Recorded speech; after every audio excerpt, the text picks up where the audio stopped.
વિદ્યાર્થી મિત્રો, આજે આપણે ચેપ્ટર 12 પોષણ અને શ્વસન જેના વિશે અભ્યાસ કરીશું. પોષણ એટલે આપણને ખ્યાલ છે કે આપણું શરીર કાર્ય કરે છે તો એ કાર્ય કરવા માટે આપણને ખોરાક લઈએ છીએ એમાંથી આપણને પોષણ મળે છે. આ પોષણ શબ્દ આપણે ઘણા વર્ષોથી ભણતા આવ્યા છીએ, સાંભળતા આવ્યા છીએ. તો જો પોષણ ના મળે તો આપણે નબળા પડી જઈએ છીએ અને પોષણ મળે તો જ આપણે કાર્ય કરી શકીએ છીએ. એવી જ રીતે બીજો શબ્દ છે શ્વસન. શ્વસન એટલે શ્વાસ લેવું. આપણું આખું શરીર છે એ પોષણ લઈએ, બરાબર, પરંતુ જો શ્વાસ ન લઈએ તો આપણી કોઈ પણ ક્રિયા શક્ય બનતી નથી. એટલે શ્વસન આ બે આપણા શરીરની એક અગત્યની પ્રક્રિયા છે. ખોરાકમાંથી પોષણ મળે છે, હવામાંથી ઓક્સિજન મળે છે, બરાબર, CO2 આપણે બહાર કાઢીએ છીએ અને શ્વસનની પ્રક્રિયા થાય છે.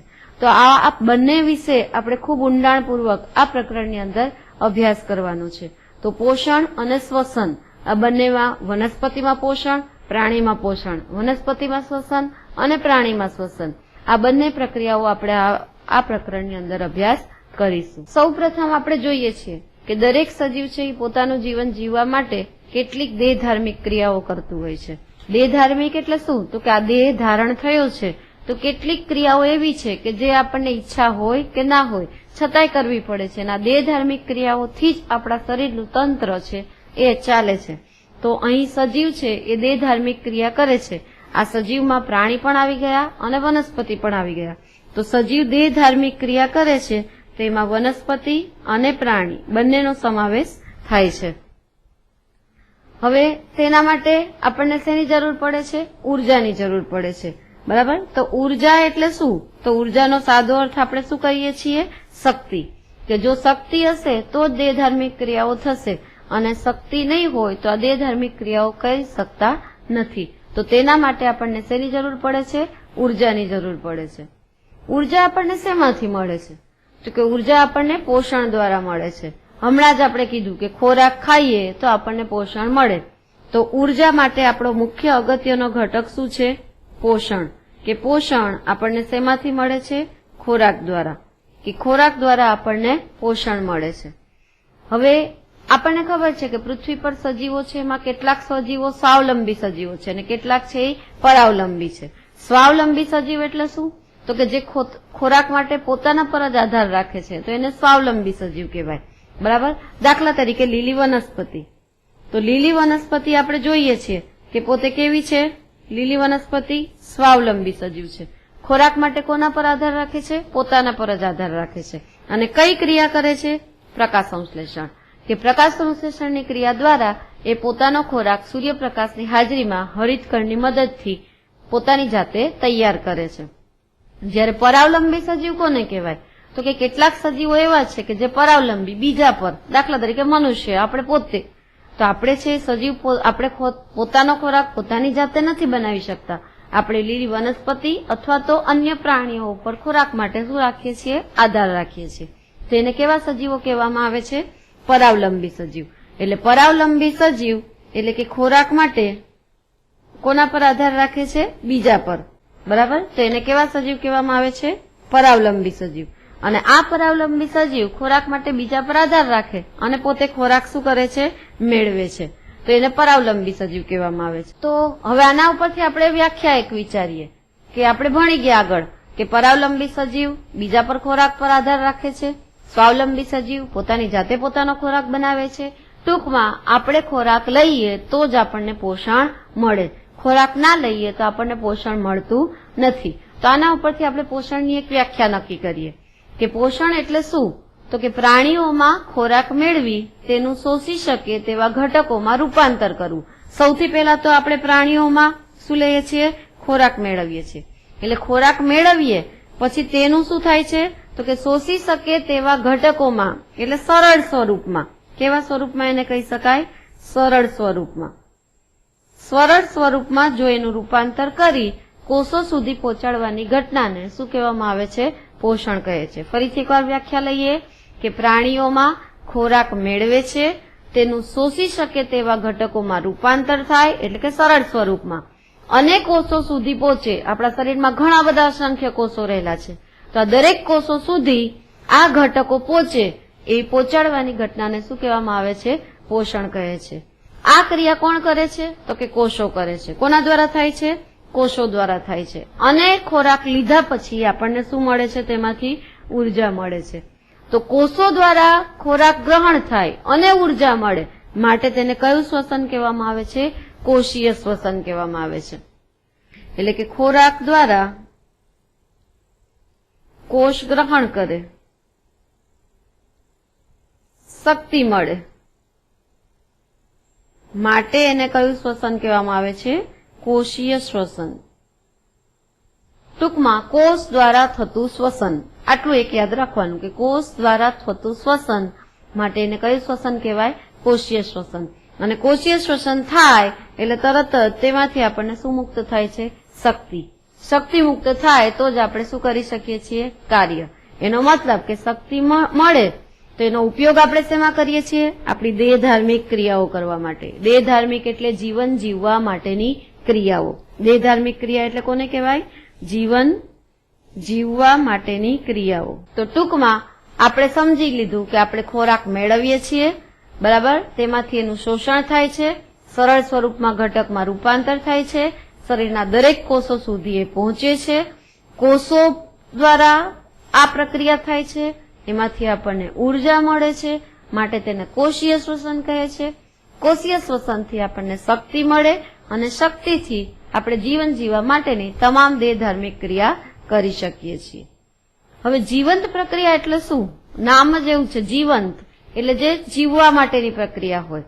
તો આપણને ખબર છે કે આપણે આપણું જીવન ટકાવી રાખવું હોય તો આપણે મૂળભૂત ક્રિયા, દાખલા તરીકે શ્વસન છે, બરાબર છે, પાચન છે, આ બધી ક્રિયા એવી છે કે જે આપણી જીવન જીવવા ટકાવી રાખવા માટેની મૂળભૂત ક્રિયા છે, જેને આપણે કઈ ક્રિયા કહીએ છીએ?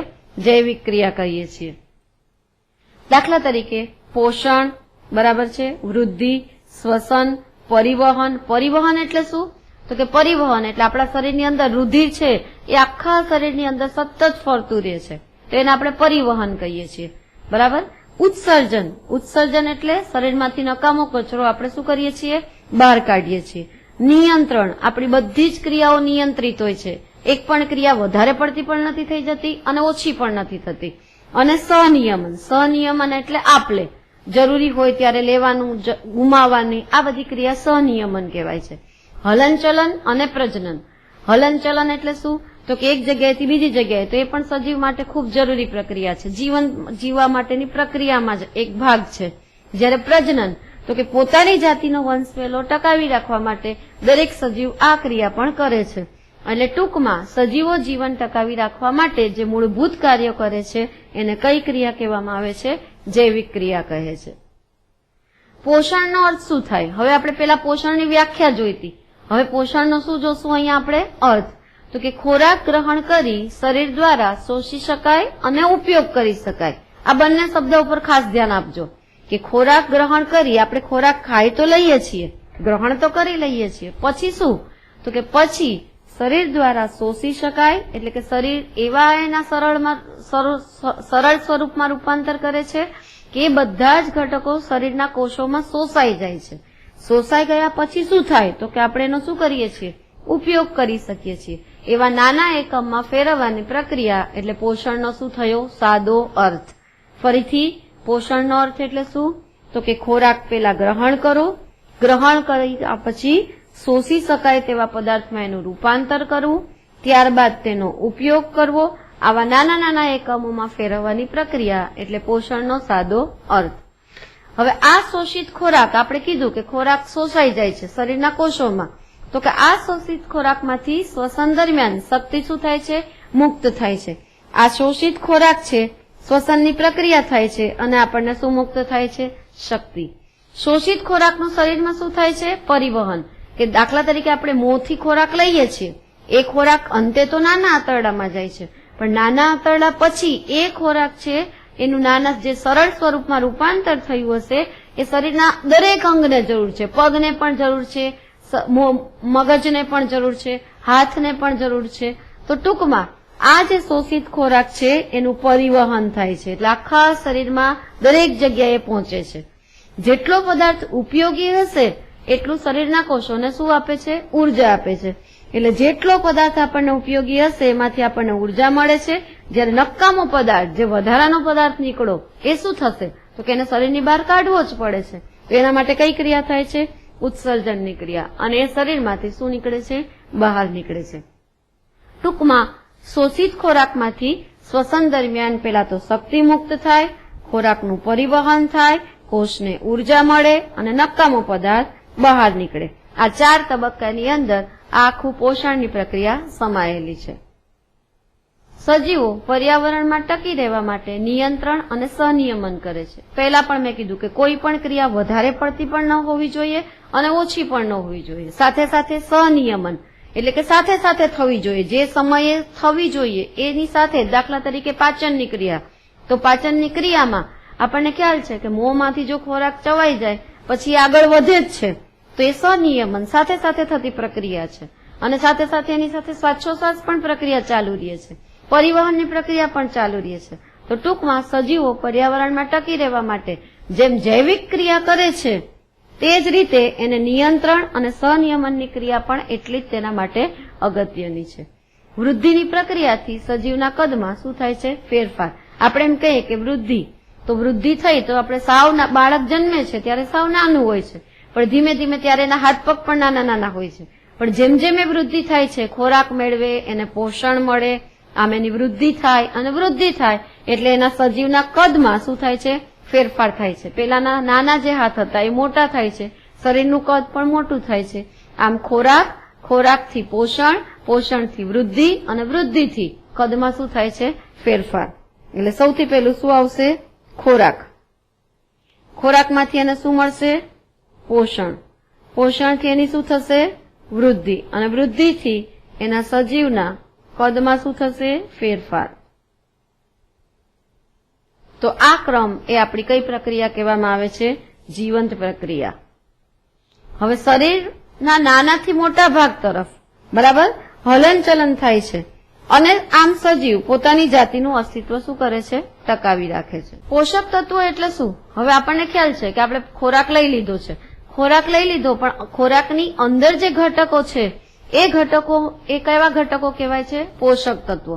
એટલે પોષક તત્વોનો અર્થ શું થાય? તો કે એવા પદાર્થો જે સજીવની 2 મૂળભૂત જરૂરિયાતો, કાર્બનિક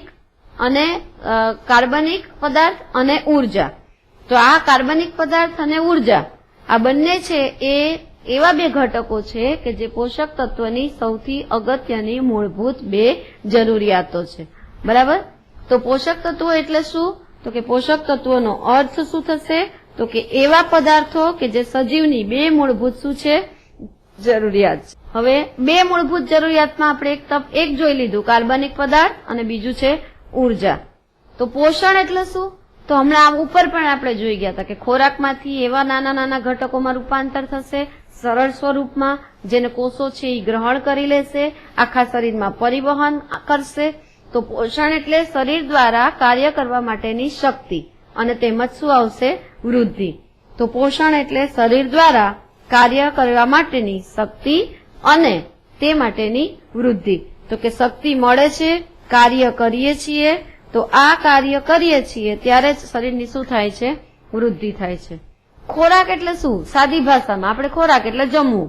બરાબર? આપણે આપણું સાદું જમતા હોઈએ, દાખલા તરીકે રોટલી, દાળ, ભાત, શાક, તો એને આપણે આપણો ખોરાક કહીએ છીએ. પણ ખોરાકની પણ વ્યાખ્યા છે કે શરીર માટે આવશ્યક એવા પદાર્થોને પોષક પદાર્થના સ્વરૂપમાં ગ્રહણ કરતા પદાર્થો. એટલે શરીર માટે કેટલાક પદાર્થો કેવા છે? આવશ્યક છે. હવે આ પદાર્થો શું છે? તો કે એ પદાર્થોને પોષક પદાર્થોના સ્વરૂપમાં, પોષક એટલે જેમાંથી આપણને પોષણ મળે છે તે પદાર્થ, એને કેવા પદાર્થ કહેવાય? પોષક પદાર્થો. તો કે પોષક પદાર્થોના સ્વરૂપમાં પેલા તો ગ્રહણ કરવું એટલે મેળવવું, અને પદાર્થો કે જે શરીરને શું આપે છે? પોષણ. તેને રોજિંદો આહાર કે શું કહેવામાં આવે છે? ખોરાક. ટૂંકમાં આપણી સાદી ભાષામાં કહીએ તો ખોરાક એટલે એવા પદાર્થો કે જેમાંથી આપણને પોષણ મળે છે અને આપણને શક્તિ મળે છે. તો આ બંને પદાર્થો એવા છે કે જેને આપણે શું કહીએ છીએ? ખોરાક. ફરીથી એકવાર જોશું. ખોરાક એટલે શરીર માટે એવા આવશ્યક પદાર્થો કે જે પોષક પદાર્થો છે જેને શરીર ગ્રહણ કરે છે અને આપણને શું આપે છે? પોષણ આપે છે. તો આ 4 તબક્કાને આપણે શું કહેવામાં આવે છે? ખોરાક.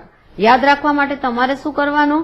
તો કે એવા આવશ્યક પદાર્થો કે જે કેવા પદાર્થો કહેવાય છે? પોષક પદાર્થો, જે આપણે શું કરીએ છીએ?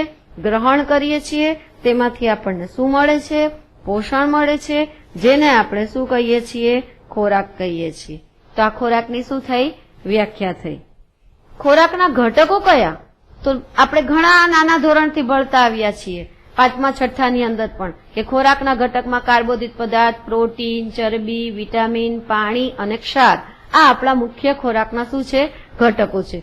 નાના ધોરણની અંદર આપણે બધું જ ભણી ગયા છે કે કાર્બોદિત પદાર્થ આપણને કયા ખાદ્ય પદાર્થમાંથી મળે, પ્રોટીન શામાંથી મળે, ચરબી શામાંથી મળે, વિટામિન્સ, પાણી અને ક્ષાર શામાંથી મળે, અને આ પદાર્થોનો આપણા શરીરમાં ઉપયોગ શું થાય છે એ પણ આપણે આગળના ધોરણે ભણી ગયા છે. એટલે આપણે અત્યારે એમ વિચારવાનું કે ખોરાક, એના મુખ્ય ઘટકો 5 છે: કાર્બોદિત પદાર્થ, બરાબર, પ્રોટીન, ચરબી, વિટામિન્સ, પાણી અને ક્ષાર. તો આપણા મુખ્ય શું ઘટકો છે? 4 ઘટકો.